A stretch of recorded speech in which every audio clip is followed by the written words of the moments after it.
So hello and welcome back to this session of ICT virtual classroom. ICT virtual classroom के इस session में आप सभी का एक बार फिर से स्वागत है। मेरा नाम है Rajesh Chamola, teacher science ICT virtual classroom Dehradun से, और आप सभी को स्वागत करता हूं मैं आईसीटी वर्चुअल क्लासरूम के इस सेशन में। आई होप डियर स्टूडेंट्स आप सबके सब फिट फाइन हेल्दी होंगे, बिल्कुल रेडी होंगे क्लास के लिए।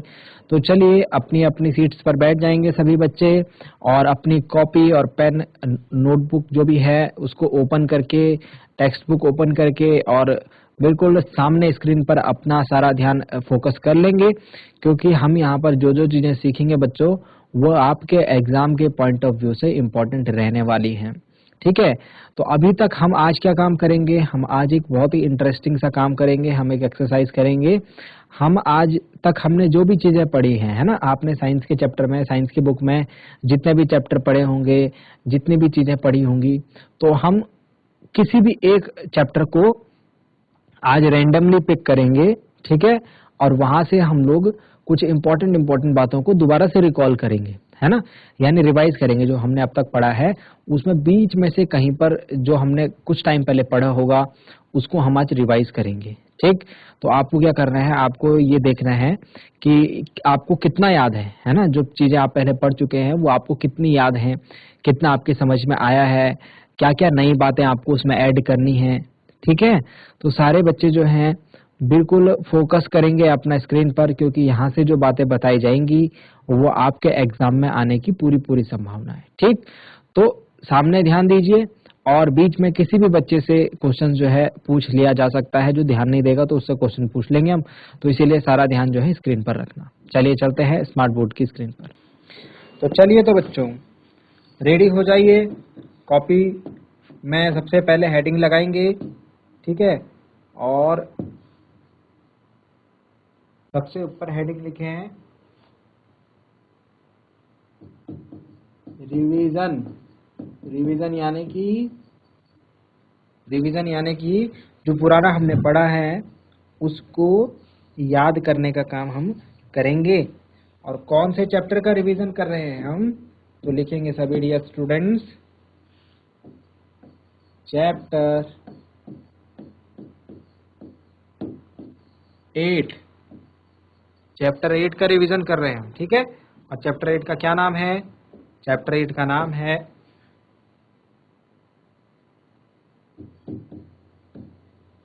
winds, storms and cyclones, यानी कि पवन, तूफान एवं चक्रवात। ठीक है, पवन, तूफान एवं चक्रवात। ठीक है, तो इसको आपको क्या करना है, इसको आपको हेडिंग डालनी है सबसे पहले ऊपर, और फिर हम इसको डिस्कस करेंगे। ठीक, तो चलिए अब सबसे पहला क्वेश्चन जो आपके सामने रख रहा हूं, ध्यान से रखना, ठीक है, सामने स्क्रीन पर ध्यान देते रहना, और जो जो चीजें हम यहाँ पर डिस्कस करेंगे उसमें से आप बताते रहना कि क्या सही है और आपको क्या चीज पता है क्या नहीं है। ठीक है, चलिए सबसे पहले आप मुझे ये बताइए कि हमने कुछ एक्सपेरिमेंट्स करे होंगे, कुछ छोटे छोटे एक्सपेरिमेंट्स हमने करे होंगे, कुछ एक्टिविटीज हमने करी होंगी। ठीक है, एक बात मैं आपको बता देता हूं कि जो भी आपके पास बुक है, बुक में आप देखना कुछ एक्टिविटी होंगे, कुछ क्रियाकलाप होंगे, है ना। जो भी चैप्टर है वो क्रियाकलाप को करने की कोशिश करो। उसमें बहुत ज्यादा आपको चीजों की जरूरत नहीं है ना, वो चीजें ऐसे नहीं है कि आपको जो ऑपरेटर्स हैं वो बाजार से खरीद के लाने पड़े, है ना, तो आपके आसपास आपको इजीली मिल जाएंगे हैं, और आप उनसे जो है एक्सपेरिमेंट करने की कोशिश करो। जब एक्टिविटीज आप करोगे तो आपको समझ में आएगा कि यहाँ पर क्या बात बताई जा रही है। ठीक है, तो चलिए सबसे पहले आप इस क्वेश्चन का आंसर दीजिए। Air moves from the region of dash air pressure to the region of dash air pressure. चलिए, तो बताइए मुझे कि जो एयर है, जो वायु है, वो कहाँ से कहाँ को मूव करती है, मतलब कहाँ से कहाँ को चलती है। ठीक है, तो वायु दाब हमने पढ़ा है, एयर प्रेशर इसमें आ रखा है। एयर प्रेशर क्या हो गया, एयर प्रेशर मतलब वायु दाब। जो हमारे चारों तरफ जो वायु है डियर स्टूडेंट्स, जो एयर है हमारे चारों तरफ क्या है, वायु है। आप अगर अपने चारों तरफ देखेंगे तो आपको कुछ दिखाई नहीं देगा, है ना। जो भी चीजें आपको दिखाई देंगी वो दिखाई देंगी, आपके दोस्त दिखाई देंगे, है ना, आपके जो टेबल है, चेयर है, ब्लैक बोर्ड है, ये सारी चीजें दिखाई देंगी। लेकिन एक चीज जो है आपके चारों तरफ हमेशा रहती है, लेकिन आपको दिखाई नहीं देती, उसका नाम बता सकते हैं। उसका नाम है वायु, यानी कि एयर। तो आपके चारों तरफ क्या रहता है भाई, एयर रहता है। जो आप सांस लेते हो वो कहाँ से लेते हो, वो इस एयर से लेते हो। इस एयर में जो डिजॉल्व्ड ऑक्सीजन रहती है, उस ऑक्सीजन गैस से आप क्या है, सांस लेते हो। तो ये जो एयर है, ये क्या करती है, हमारे चारों तरफ किसी एक फिक्स्ड एरिया में, फिक्स्ड क्या है, एरिया में, फिक्स्ड निश्चित क्षेत्रफल में क्या करती है, दाब लगाती है, जिसको हम क्या कहते हैं, वायु के द्वारा लगाया गया दाब, यानी कि एयर प्रेशर। ठीक है, तो ये एयर प्रेशर के कारण ही, अलग अलग वायु दाब के कारण ही हवा जो है एक जगह से दूसरी जगह चलती है। ठीक है, हमको हवा चलती हुई महसूस होती है ना, तो वो किस वजह से चलती है, इस एयर प्रेशर के कारण चलती है, इस वायु दाब के कारण चलती है। तो हमसे ये क्वेश्चन पूछा गया है कि वायु दाब किधर से किधर को एयर चलती है ना, वायु दाब कहाँ से कहाँ को, जब वायु दाब कैसा होगा तो वहां से एयर को किस तरफ को चलेगी, है ना। आपने देखा होगा जो वायु की दिशा है, वायु की डायरेक्शन जो है, वो किसी एक स्पेसिफिक डायरेक्शन में होती है। ऐसा नहीं कि चारों दिशाओं में हवा चल रही है ना, एक टाइम पर किसी एक दिशा में ही हवा चलती है। तो क्वेश्चन है आपसे, air moves from the region of dash air pressure to the region of dash air pressure. तो इसका क्या आंसर होगा भाई, हवा जो है, एयर प्रेशर हाई होना चाहिए और दूसरी तरफ का एयर प्रेशर लो होना चाहिए। तो हाई एयर प्रेशर वाले एरिया से लो एयर प्रेशर वाले एरिया में एयर जो है मूव करती है, यानी कि air moves from the region of high air pressure to the region of low air pressure. मतलब जिस जगह पर ज्यादा वायु दाब होगा, वहां से जिस जगह पर कम वायु दाब होगा, उस दिशा को जो वायु है वो गति करती है, वो चलती है। बात समझ में आ गई या नहीं आई। ठीक है, तो इसके लिए आप क्या करना, इसके लिए आप एक प्रैक्टिकल करना। आप क्या प्रैक्टिकल करोगे, इसके लिए आप लोगे दो बैलून्स दो बैलून्स लेना आप। ठीक है, एक ये बैलून हो गया और एक ये बैलून हो गया, और इनको जो है किसी पतली सी रस्सी से आप बांध देना। इनको क्या करना, किसी पतली सी रस्सी से बांध देना है। यहाँ पर जो है गिटार मार देनी है और इस तरीके। ठीक, अब क्या करना है, यहाँ पीछे आपको खड़ा होना है, यहाँ पीछे आपको खड़ा होना है। ठीक है, और ये जो रस्सी है इसको हाथ में पकड़ करके, इसके बाद क्या करना है, इसमें आपको फूंक मारनी है। ये दो बैलून आपने लिए, ठीक है, और यहाँ बीच में, ये जो बीच वाला एरिया है, यहाँ पर आपको जो है दोनों बैलून्स के बीच वाला जो एरिया है, इसमें क्या करनी है, इसमें फूंक मारनी है। इसमें क्या करनी है, इसमें फूंक मारनी है। फूंक मारने पर आप देखोगे कि ये जो दो बैलून्स हैं, ये कहाँ जाते हैं भाई, ये जो दो बैलून्स हैं ये अंदर की तरफ जाते हैं, ऐसे एक दूसरे के पास आते हैं। कहाँ आते हैं, एक दूसरे के पास आते हैं। ठीक है, तो हमें क्या समझ में आया इससे, जब हम इस जगह पर फूंक मारते हैं तो क्या होता है, यहाँ पर लो एयर प्रेशर यानी कि निम्न वायु दाब का क्षेत्र बन जाता है। क्या हो जाता है, जब हम इस स्थान पर फूंक मारते हैं दोनों गुब्बारों के बीच में, तो वहां पर लो एयर प्रेशर का क्षेत्र बन जाता है, और इसके आजू बाजू जो है हाई एयर प्रेशर रहता है, यानी कि उच्च वायु दाब का क्षेत्र। अभी क्या बोला, एयर कहां से कहां को फ्लो करती है, हाई टू लो। तो यहाँ की एयर जो है इधर लो की तरफ फ्लो करेगी, यहाँ की एयर जो है इधर लो की तरफ फ्लो करेगी, जिस कारण ये दोनों बैलून्स जो होंगे ये इधर की तरफ हमको जाते हुए दिखेंगे। ठीक है, तो यहां से हमको क्या पता चलता है इस एक्सपेरिमेंट से, इस छोटी सी एक्टिविटी से, कि जो एयर है वो high to the high region of high air pressure to the region of low air pressure move करती है, यानी कि जहां पर उच्च वायु दाब का क्षेत्र होता है वहां से निम्न वायु दाब के क्षेत्र की ओर वायु जो है वो गति करती है। ठीक है, समझ में आ गया। चलिए, और क्या क्या गुण थे एयर के। एयर के अगर हमने डिफरेंट प्रॉपर्टीज के ऊपर बात करी थी, तो चलिए अब हम क्या करते हैं, एयर की जो है डिफरेंट प्रॉपर्टीज को लिखते हैं। ठीक है,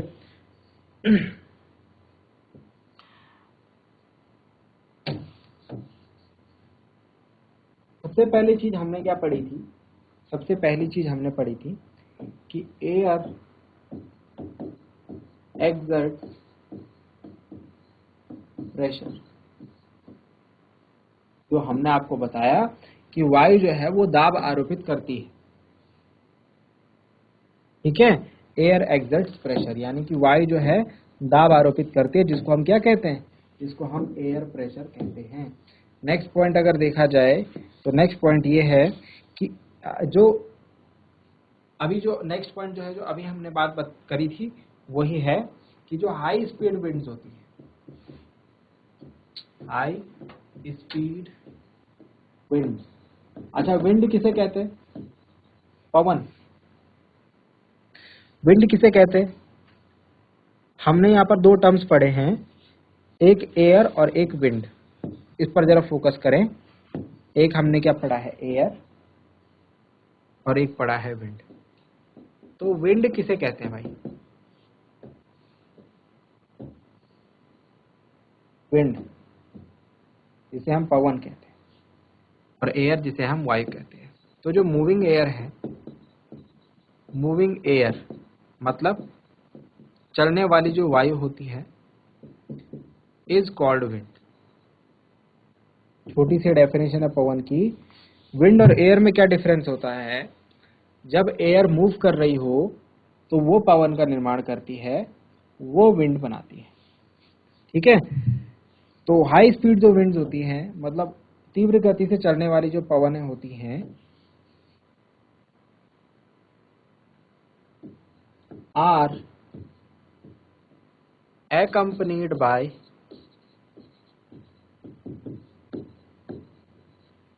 reduced air pressure। यानी कि जो तीव्र गति की जो पवनें होती हैं वो किस वजह से चलती हैं, निम्न वायुदाब की वजह से चलती हैं। ठीक है, तो हमने बताया उच्च वायुदाब से निम्न वायुदाब की ओर जो है ये पवनें चलती हैं। और अगर बात करें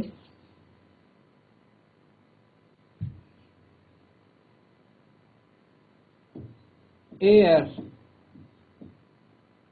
एक्सपेंड्स ऑन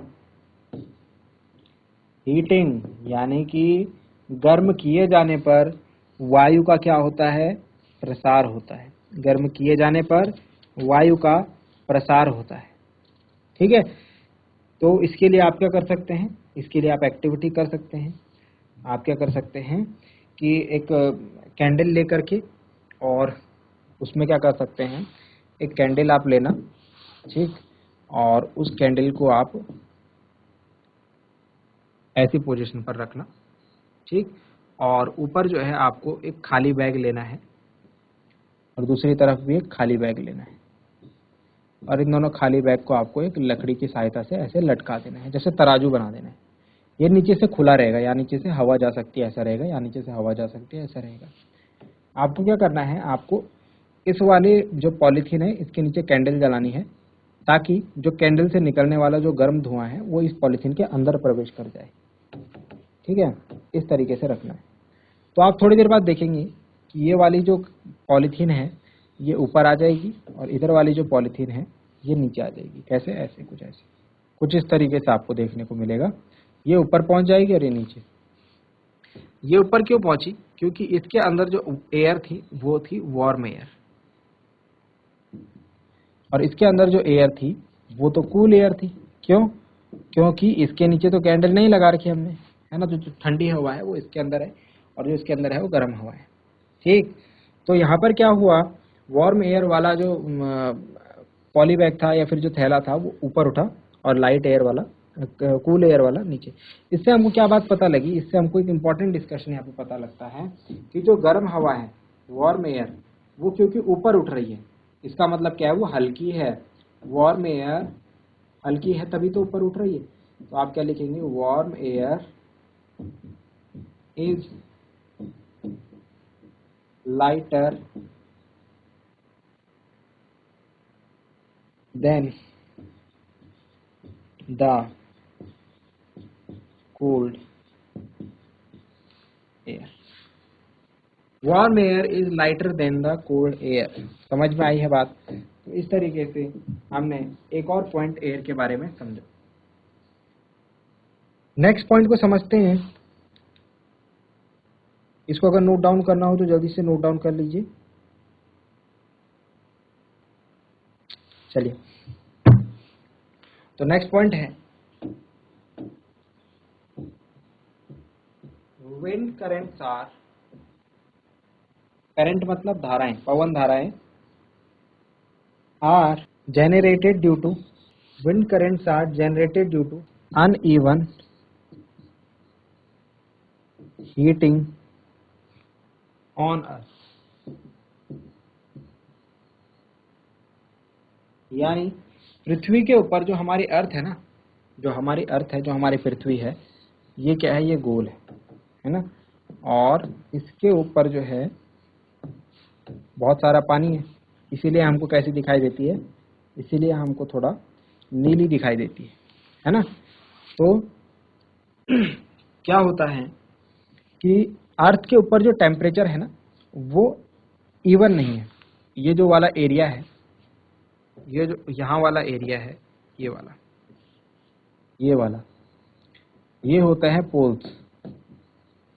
ये वाला एरिया, ये क्या है, पोल्स. यहाँ पर क्या बहुत ठंडा रहता है. और जो ये वाला, ये बीच वाला एरिया है, ये है इक्वेटर का एरिया, यानी भूमध्य रेखा वाला, जो कि कैसा रहता है, हॉट रहता है. ये वाले एरिया ठंडे रहते हैं, पोल्स वाले. और उसके रिलेटिवली जो इक्वेटर वाला एरिया है, जो भूमध्य रेखा वाला एरिया है, वो कैसा रहता है, गर्म. जिस वजह से क्या होता है, हमको अर्थ के ऊपर, पृथ्वी के ऊपर अनइवन हीटिंग, मतलब कि कहीं गर्म कहीं ठंडा देखने को मिलता है. पृथ्वी के ऊपर अगर आप घूमेंगे ना, एक देश से दूसरे देश, तो कहीं ठंडा हो रहा होगा, कहीं गर्म हो रहा होगा. ऐसा नहीं होगा कि सब जगह गर्मियां ही चल रही हैं, सब जगह सर्दियां ही चल रही हैं. ठीक है. तो उस वजह से क्या होता है, कहीं पर गर्म कहीं पर ठंडे की वजह से, तो उसके आज जिस जिस जगह गर्म होगा, उस जगह की जो वायु होगी, जो एयर होगी, वो भी क्या होगी, गर्म होगी. और जहाँ पर ठंडा होगा, वहाँ पर क्या होगा भाई, वहाँ की वायु ठंडी होगी. और हमने पढ़ा है अभी कि warm air is lighter than the cold air. मतलब कि जो ठंडी वायु होती है, वो गर्म वायु की अपेक्षा क्या होती है, भारी होती है. मतलब ठंडी वायु नीचे बैठेगी और गर्म वायु जो है ऊपर उठती है. इस कारण से जो ये वायु है, ये पवन के रूप में और पवन धाराओं के रूप में जो है चलती रहती है पृथ्वी के ऊपर, एक छोर से दूसरे छोर. ठीक है. तो वही हमने कहा कि जो विंड करेंट्स है, ये कैसे होती है, ये जनरेट होती है, ये बनती है किस कारण, क्योंकि पृथ्वी के ऊपर क्या है, अनइवन हीटिंग हमको देखने को मिलती है. यानी कि असमान जो है तापमान हमको देखने को मिलता है पृथ्वी के ऊपर. ठीक है, समझ में आई बात. चलिए, और भी काफी सारी चीजें हमने इसमें देखी थी. हमने ये देखा था कि जो बारिश होती है वो कौन सी हवाओं से होती है. तो याद रखेंगे, उनको हम कहते हैं मानसूनी हवाएं. क्या कहते हैं, मानसूनी हवाएं. मानसून विंड्स कैरी वाटर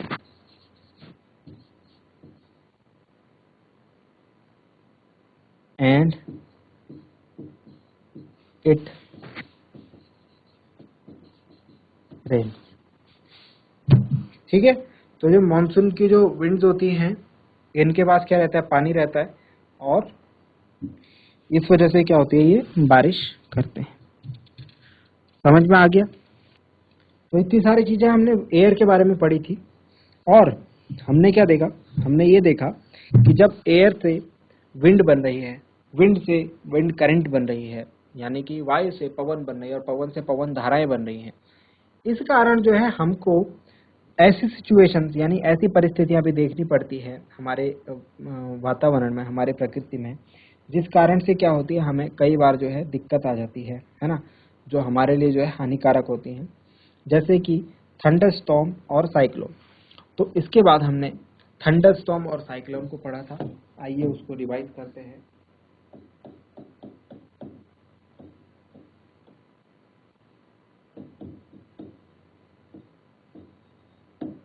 पहले थंडर स्टॉर्म की बात कर लें। थंडर स्टॉर्म मतलब एक जो तूफान आता है, इसके लिए आपको क्या ध्यान रखना है, 2-3 कंडीशन ध्यान रखनी है कि कहां पर आता है। ठीक है, hot, humid and tropical area. गर्म, आर्द्र और ट्रॉपिकल क्षेत्र होना चाहिए, जैसा भारत, जैसे इंडिया में जो है थंडर स्टॉर्म आते रहते। तो क्या होता है, जब टेम्परेचर बढ़ता है, यानी कि जब तापमान बढ़ता है, तो विंड जो है गर्म होती है। विंड गर्म होकर कहाँ चलती है, ऊपर चलती है। और जब तापमान बहुत ज्यादा रहता है तो ये विंड की जो स्पीड है ऊपर उठने की, ये बहुत ज्यादा बढ़ जाती है। समझ रहे हो कि जब जैसे जैसे टेम्परेचर बढ़ता जाएगा तो वो क्या होता है, टेम्परेचर बढ़ता जाता है तो विंड की स्पीड जो है ऊपर उठने की वो भी क्या होती जाती है, बढ़ती जाती है। तो वायु जो है वो एक बहुत तेज स्पीड से ऊपर उठती है। ठीक है, अब इन विंड्स में क्या होता है, ये विंड्स अपने साथ जो पानी की छोटी छोटी बूंदें होती है ना, पानी की क्या होती है, छोटी छोटी बूंदें, इनको भी अपने साथ ऊपर लेके जाती है। इतनी स्पीड से जाती है कि पानी की छोटी छोटी बूंदें भी ये अपने साथ क्या करती है, ऊपर लेके जाती है। ऊपर जाने पर आपको पता है तापमान में कमी होती है, टेम्परेचर डिक्रीज होता है, तो ये पानी की बूंदें क्या होती है, फ्रीज हो जाती है। फ्रीज मतलब ये बर्फ बन जाती है ना, और उसके बाद यहाँ से नीचे गिरती है। उसके बाद यहाँ से क्या होती है, नीचे गिरती है। ठीक है, इसके बाद क्या होता है, जब ये नीचे गिरती है तो रास्ते में क्या मिलेंगे इनको, ये एयर मिलेंगे, है ना, ऐसे समझो, ऐसे समझो इसको। ये तो जा रही है ऊपर विंड फुल स्पीड में, पवन जो है ये गर्म हवा है, ये ऊपर जा रही है फुल स्पीड। ये क्या है, वार्म एयर, गर्म हवा। यहाँ पर रास्ते में इनको मिले छोटे छोटे ड्रॉपलेट्स। यहाँ पर रास्ते में इनको क्या मिले, छोटे छोटे ड्रॉपलेट्स, पानी की बूंदें।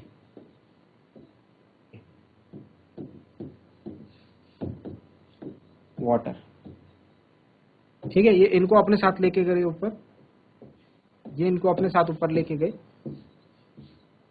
इन पानी की बूंदों को। जहां पर ये क्या हो गए, जहां पर पहुंच करके ये क्या हो गए, फ्रीज हो गए। फ्रीज मतलब जम गए। ठीक है, अब जम करके क्या होते हैं, ये नीचे आते हैं, ये वाटर ड्रॉपलेट्स, और नीचे आएंगे तो आप देख रहे हो इनके रास्ते में क्या आ रहे हैं, ये विंड्स आ रही है, जो ऊपर उठती हुई गर्म हवाएं ये आ रही है। तो ये क्या होते हैं, एक दूसरे से टकराते हैं, है ना, ये एक दूसरे से क्या होते हैं, टकराते हैं। और यहाँ पर एक स्विफ्ट मूवमेंट होता है। स्विफ्ट मूवमेंट मतलब आते जाते जो है ये टकराते हैं, एक तरीके का इनमें मूवमेंट होता है। और जिस वजह से हमको यहाँ पर लाइटनिंग, लाइटनिंग मतलब कि बिजली चमकती हुई, एंड साउंड, और जो आवाज है वो सुनाई देती है। ठीक है, इसको ही हम क्या कहते हैं, थंडर स्टॉर्म कहते हैं। समझ में आई बात, जब हमको जो आवाज सुनाई देती है ना, बाहर बिजली चमक के और आवाज सुनाई देती है, जो बिजली कड़कड़ाने की, तो उसको ही हम क्या कहते हैं भाई, उसको ही हम थंडर स्टॉर्म कहते हैं। और वो कैसे बनता है, वो इस तरीके से बनता है, हमने कैसे समझाया आपको, ठीक है, इस तरीके से वो बनता है। ठीक है, उसके बाद साइक्लोन, थंडर स्टॉर्म के बाद क्या आता है, साइक्लोन, यानी कि चक्रवात। थंडर स्टॉर्म और साइक्लोन,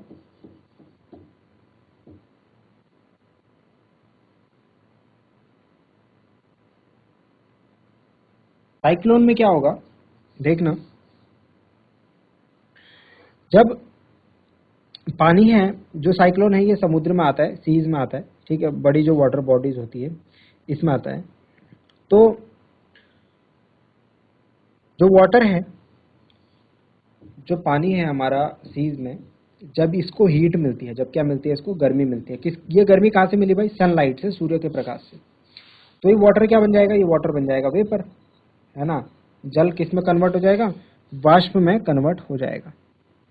ठीक है, उसके बाद क्या होता है, ये बादल बन जाते हैं, क्लाउड बन जाते हैं, है ना, वाटर साइकिल में हमने इसको पढ़ा होगा। अब वापस ये बादल से क्या होगा, बारिश होगी, रेन ड्रॉप्स, बारिश की बूंदें बनेंगी। ठीक है, तो इस प्रोसेस में जो है एक काम होता है, इसको समझना, यहाँ पर जो हीट ली जाती है वाटर से वेपर को कन्वर्ट होने में, है ना, वाटर को, पानी को भाई अगर भाप बनना है तो उसके लिए कुछ हीट चाहिए होगी। जब आप पानी को गर्म करते हो तभी तो भाप बनती है। तो यहाँ पर हीट लेकर के वो वेपर बन गया, भाप बन गया और बादल बना दिए। जब बादल से वापस वाटर फॉर्म में यानी कि वापस पानी की बूंदों की फॉर्म में आते हैं तो ये क्या करता है, जो हीट इसने ली थी ये वापस भी कर देता है। ठीक है, क्लाउड्स क्या है, वेपर फॉर्म है वाटर की, और वेपर से वापस अगर पानी की बूंदें बन रही है तो वापस से वो वाटर फॉर्म में आ रहा है, लिक्विड फॉर्म में आ रहा है। तो लिक्विड से वेपर फॉर्म जाते टाइम, वाटर से वेपर फॉर्म जाते टाइम उसने हीट ली थी, और क्लाउड से बारिश होते टाइम वो हीट क्या कर देता है, वापस कर देता है किसको, एटमॉस्फेयर को। ठीक है, अब जो हीट है ये कहाँ गई, हमारे एटमॉस्फेयर में, और एटमॉस्फेयर में क्या है, एयर है, वायु है, हमारे वातावरण में क्या है भाई, वायु है चारों तरफ। तो ये हीट क्या करेगी, इस एयर को क्या कर देगी, गर्म कर देगी। ठीक है, और गर्म होने के कारण क्या होगा, ये एयर ऊपर उठने लगेगी। ऊपर उठने लगेगी तो नीचे क्या होगा, जहां पर से ये एयर ऊपर उठी है वहां पर प्रेशर जो होगा वो बन जाएगा लो। वो एरिया क्या बन जाएगा, लो प्रेशर, यानी कि निम्न वायु दाब का क्षेत्र बन जाएगा। और निम्न वायु दाब का क्षेत्र बन जाएगा तो यहाँ पर क्या है, आपको पता है जो एयर है वो कहाँ से कहाँ मूव करना पसंद करती है, हाई टू लो। तो जो लो प्रेशर बनेगा ना, अब आजू बाजू की सारी एयर जो है घूम घूम करके यहाँ आने लगेगी, इस एरिया में बहुत तेजी से एंटर करने लगेगी। ठीक है, तो क्या होता है, यहाँ पर जो है बहुत सारी एयर जो है इस लो प्रेशर में घुसने का काम करती है, घुसने की कोशिश करती है, और जिस कारण क्या है, जिस कारण ये एक साइकिल की फॉर्म में बन जाता है। ठीक है, जिस कारण क्या है, यहाँ पर बहुत सारी विंड्स आती है, बहुत सारी एयर आ जाती है, और यहाँ पर जो है एक साइकिल यानी कि ऐसे घूमता हुआ एक चक्र सा बन जाता है, जिसमें कि क्या रहती है, बहुत सारी पावरफुल विंड करंट्स रहती हैं, बहुत स्पीड से घूम रही होती हैं। समझ में आया बात। ठीक है, तो ये जो विंड करंट है, ये जो विंड करंट है, इसको ही हम, जो ये कंडीशन बनती है, इसको ही हम साइक्लोन का नाम देते हैं, इसको ही हम चक्रवात का नाम देते हैं। समझ रहे हैं आप बात को। तो चक्रवात है या फिर थंडरस्टॉर्म है, ये दोनों ही एक ऐसी कंडीशन है जब हमारे, ये एक तो नेचुरल फिनोमेना है, ठीक है, एक तो कैसे है, नेचुरल फिनोमेना है, हमारे कंट्रोल में नहीं है। दूसरी चीज ये कब होता है, जब हमारे आसपास का जो एटमॉस्फेयर है उसमें हाई एंड लो प्रेशर की जो एरिया है वो क्रिएट होते हैं। ठीक है, उच्च और निम्न वायुदाब के क्षेत्र जो हैं वो बनते हैं, तो वहां पर हमको थंडरस्टॉर्म और साइक्लोन जैसी घटना देखने को मिलती है। आई होप समझ में आया होगा। इसको एक बार पढ़ना, फिर से समझना, क्योंकि अगर आपको ये नहीं पता, इसके लिए आपको दो तीन चीजें पता होनी जरूरी है। एयर प्रेशर क्या होता है, वायुदाब क्या होता है। ठीक है, एयर प्रेशर के दो क्षेत्र होते हैं, एक तो हाई एयर प्रेशर वाला एरिया होता है और एक लो एयर प्रेशर वाला एरिया होता है।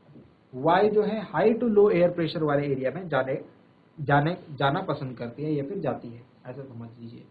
ठीक है, दूसरी चीज, जो वार्म एयर है, वार्म एयर है, गर्म हवा, वो कोल्ड एयर से हल्की होती है और ऊपर उठती है। जो हल्का होगा ऊपर उठेगा, जो भारी होगा वो नीचे आएगा। यहाँ पर जो बातें लिखी गई है, अगर ये आपकी समझ में आया तो थंडर स्टॉर्म और साइक्लोन यानी कि जो ये इनके फॉर्मेशन की जो घटना है वो भी आपको अच्छी तरीके से समझ में आई होगी। ठीक है, तो आज की डेट में क्या है, हमारे पास मौसम विभाग है। मौसम विभाग क्या होता है, वो पहले ही बता देता है कि भाई आने वाले कुछ दिनों में इस एरिया में साइक्लोन आने वाला है, चक्रवात आने वाला है। तो चक्रवात क्या करता है, ये एक डिजास्टर होता है। ठीक है, और डिजास्टर के कारण क्या होता है, बहुत सारे लोगों पर इफेक्ट पड़ता है, उनके घर टूट जाते हैं, है ना, और काफी सारे लोग जो हैं वो खो जाते हैं। तो इसीलिए जो मौसम विभाग है वो पहले ही अलर्ट कर देता है कि भाई इस एरिया में कुछ टाइम बाद एक साइक्लोन आने वाला है, तो यहाँ के लोग जो हैं अपनी तैयारी उस हिसाब से कर लें, सुरक्षित स्थानों पर चले जाएं। तो हम क्या कर लेते हैं, उनको बचा लेते हैं। तो कैसे पता लगता होगा मौसम विभाग को, तो यही सारी चीजें, है ना, यही सारी चीजें उनको बताती हैं कि कब साइक्लोन आने वाला है। क्योंकि साइक्लोन कैसे बनता है ये तो हमने समझ लिया ना, तो हमको दो तीन चीजें अगर पता लग जाएंगी तो हम बता सकते हैं कि साइक्लोन आने वाला है या नहीं, चक्रवात कब आएगा। ठीक है, तो बताते हैं आपको यहाँ पर विंड डायरेक्शन हमको पता होनी चाहिए, हवा की दिशा, किस दिशा में हवा चल रही है, ठीक है। दूसरी चीज हमको पता होनी चाहिए, टेम्परेचर पता होना चाहिए, यानी कि तापमान पता होना चाहिए, गर्मी है ठंडा है कितना टेम्परेचर है, ठीक। और उसके अलावा हमको पता होनी चाहिए ह्यूमिडिटी, यानी कि आर्द्रता, वायु में कितनी आर्द्रता है, कितनी नमी है। ये 3-4 चीजें हमको पता होंगी तो हम बता सकते हैं कि किस तरीके से उस एरिया में साइक्लोन यानी कि चक्रवात जो है वो बन सकता है, ठीक है। समझ में आ गई है बात? तो इस तरीके से आपको ध्यान देना है जब कभी भी इस प्रकार की कंडीशन आपके पास आती है थंडर स्टॉर्म की या साइक्लोन की, तो आपको कुछ सावधानियां बरतनी होती हैं, आपको कुछ सेफ्टी मेजर्स लेने होते हैं, ठीक है। क्योंकि ये जो कंडीशंस होती हैं, ठीक है, इस तरीके की जो डिजास्टर्स होती है, इसमें बहुत ज़्यादा नुकसान होता है। तो इसमें आपकी भी जो है, आपको भी नुकसान होने की पूरी चांसेस रहते हैं।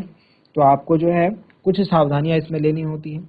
वो सावधानियां हैं जैसे कि आपको किसी, अगर थंडर स्टॉर्म की हम बात करें, तो जब जब थंडर स्टॉर्म आए, जब जब बिजली चमके, तो आपको किसी पेड़ के नीचे नहीं खड़े रहना। अकेला पेड़ दिखेगा उसके नीचे तो बिल्कुल खड़े नहीं रहना, ठीक है। और अगर आप जंगल में हो जहाँ चारों तरफ पेड़ ही पेड़ है, तो कोई एक छोटा पेड़ दिखे उसके नीचे आप छुप जाओ, ठीक है। इसके अलावा आपको जमीन पर जो है लेटना नहीं है, ठीक है। समझ लो ये सारी चीजें जो है आपको हेल्प करेंगी। आपको जमीन पर लेटना नहीं है, पेड़ के ऊपर चढ़ना नहीं है। अगर बहुत सारे पेड़ होंगे तो किसी एक छोटा सा पेड़ देखना, उसके नीचे आप खड़े हो जाना। इसके अलावा छाता जो होता है ना, छाते का जो हैंडल होता है, छाता जो आपने पकड़ा होता है उसका जो हैंडल होता है वो किसका बना होता है? वो किसी मेटल का बना होगा, लोहे का होगा, स्टील का होगा, वो नहीं पकड़ना है, ठीक है। मेटल के जो छाते हैं उनसे दूर रहना है, उनको नहीं लेना है हाथ में, ठीक है। अगर आप घर में हैं तो विंडो के नजदीक नहीं बैठना है, खिड़की के नजदीक नहीं बैठना है, ठीक है। घर में अगर आप हैं तो विंडो के नजदीक नहीं बैठना है। जो भी शेड होते हैं, शेड मतलब कि जिनके ऊपर जो तिरपाल होती है ना लगी हुई, किसकी, टिन की, मेटल की, उनके अंदर नहीं रहना है, ठीक है। अगर आप घर में हैं तो अपने रूम के अंदर बैठे, विंडो के नज़दीक नहीं बैठे, ठीक। और जो शेड वगैरह है उनके नीचे तो नहीं रहना है, ठीक है। कार और बस है, अगर कार है या बस है तो ये एक सेफ प्लेस है, आप इनके अंदर रह सकते हैं, ठीक है। इसके अलावा अगर आप पानी में हैं, अगर आप वाटर में हैं तो तुरंत बाहर निकल जाइए और किसी एक बिल्डिंग में चले जाइए। तो ये कुछ सेफ्टी मेजर्स हैं आपको लेने होते हैं जब आप को लगे कि थंडर स्टॉर्म आ गया है, जब बिजली कड़क रही है बहुत ज़्यादा, ठीक है, बिजली चमक रही है बहुत ज़्यादा, तो आपको कुछ ये सावधानियां जो है वो बरतनी है। साइक्लोन के लिए भी आपको काफ़ी सारी सावधानियां बरतनी होती है। साइक्लोन के लिए भी आपको क्या करना पड़ता है, आपको खुद को बचाने के लिए एक अपने सर और अपने, मेनली आपको अपने सर को बचाना होता है। उसके लिए आपको किसी एक स्ट्रॉन्ग, जैसे टेबल हो गया है ना, टेबल हो गया, चारपाई हो गई, तो इसके नीचे जा करके अपने सर को बचाने की कोशिश करनी होती है, ठीक है। तो आगे भी करेंगे डिस्कशन इसके बारे में। जो बातें यहाँ तक बताई गई इनको दोबारा से घर में पढ़ना, दोबारा से रिवाइज करना, फिर नेक्स्ट क्लास में आगे की बातें करते हैं।